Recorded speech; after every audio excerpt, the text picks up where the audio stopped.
Jesus more. My dear friends, there is a story that is told about two monks who had embarked on a journey back to their monastery.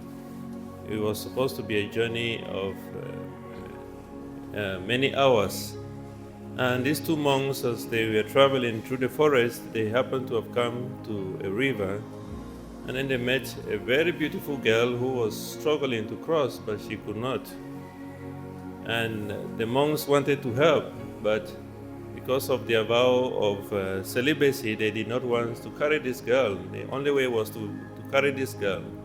And one of the monks said, let's carry her. And the other one said, no, we cannot, because we are monks, we are not supposed to do this. And then the other one really insisted and said, I'm going to carry her, I'm going to help her out. And she managed to carry this girl on her back, and she crossed the river to the other side. And the other one was very disappointed and frustrated with this other monk. Why will you have to do this? You're a monk, you should respect yourself, you cannot do this. Anyway, so after they did that, they continued on their journey, and finally they arrived at the monastery. And then this monk asked the other one, why did you carry that girl? They've arrived already. Why did you carry this girl? And the other monk responded and said, I just carried her across the river, but you have carried her all the way to the monastery. Okay? Just carried her across the river, but you have carried her in your heart all the way to the monastery.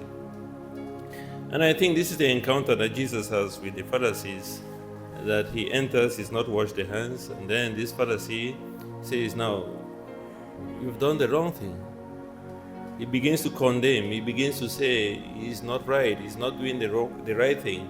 And this has been really the problem, and Jesus explains this. It's not just about the external, it's not just about helping a lady to cross a river, but what is it that you carry in your heart? Remember when the Pharisees have had encounters with people who did not follow the law. Remember Jesus encountering this lady who was sinful and came and then started weeping at his feet and wiping his feet with her tears and doing everything. And this man said, how I wish if this man was a prophet, he would have known the kind of woman this person is. So they were keeping the law, that was fine. But then they nurtured in their hearts a lot of wickedness. They didn't have mercy or forgiveness towards the people because they wanted to keep the law to the letter. It was like the other monk who said, no, I'm not going to help this lady. But then in her heart, she still carried this lady. In her heart, she still felt, it was the wrong thing to do. And this is not only for the Pharisees, but also for us. In fact, to be a disciple of Christ is not just enough to tick the boxes and say, I have done that, I have done this, I have not done this other thing, or to do the things that we are supposed to do. And that is why you found a lot of people now, they live really a kind of a double life, a double Christianity. All good in church, all good, but then they are the worst neighbors. They are the worst people to live with.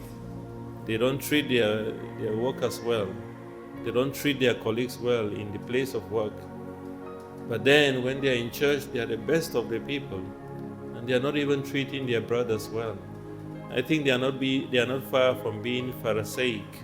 Because this is what the Pharisees did. They all cleansed the external of the cup, the external of the body, but their hearts were full of a lot of wickedness and lack of mercy for the people they lived with. We were not generous towards them, and it didn't matter if they were dying. Insofar as it was the Sabbath, they were not supposed to be healed. And even when Jesus came and he was having mercy on the people, healing them even on the Sabbath, didn't care which day it was, they got very angry with Jesus. Why did you do this on the Sabbath? Why did you do that? Because their heart was full of lack of mercy. Their heart was full of wickedness. And this is something that Jesus warns us about, that it is not just about cleaning the external, but also cleaning our hearts being ready to be able to give out everything for the sake of Jesus. And Jesus calls us to a more internalized life, a life of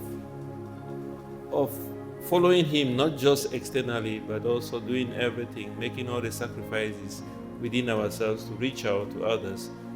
And let us ask God during this Eucharistic celebration that we might not be for the sake, that we might be able to, whatever thing we express externally would be something that is coming from our hearts. That what we do, the way we deal with others, would reflect the fact that we are disciples of Jesus. That our lights would truly shine in the world, that people seeing our good works would know where we are coming from, would know that we are truly followers of Jesus. And this is what Jesus told His apostles after He washed their feet. In John's Gospel chapter 13, verse 35, it says, "They would know that you are my disciples if you love one another, if you are there for one another, if you do not show malice and wickedness towards each other." Let us ask God that we may truly be His disciples by the love we show for each other. Kiss us, mother, kiss your children. Bring God's blessings from above. With your mantle blue enfold us in your gentle holy love. See the darkness dissipating, hear the trumpet echoing, Satan's rage